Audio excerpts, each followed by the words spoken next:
இதில் லேடிஸ் எல்லாம் நிற்கிறாங்க இவ்வளவு, அவங்களுக்கு கஷ்டமாக இருக்குது. அதனால இந்த பஸ்ஸுக்காரன் நிப்பாட்ட மாட்டேங்கிறான் பாருங்க. நாங்கள் வந்து ஃபஸ்ட்டு ஒரு பஸ்ஸு நிப்பாட்டினோம், அது பஸ்ஸு நிப்பாட்டி பார்க்குறோம், பார்ப்போம்.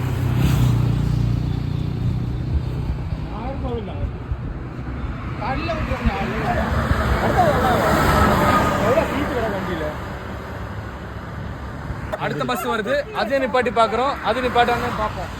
அங்கோடி நேக்கா போயிட்டோமே.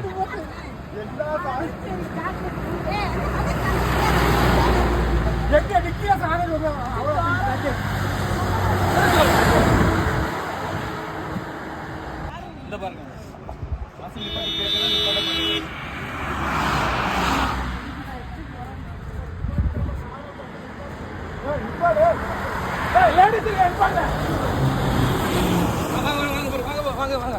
போயிட்டான், நிக்கல, நிக்கிற மாதிரி நிப்பாட்டிட்டு போயிட்டான்.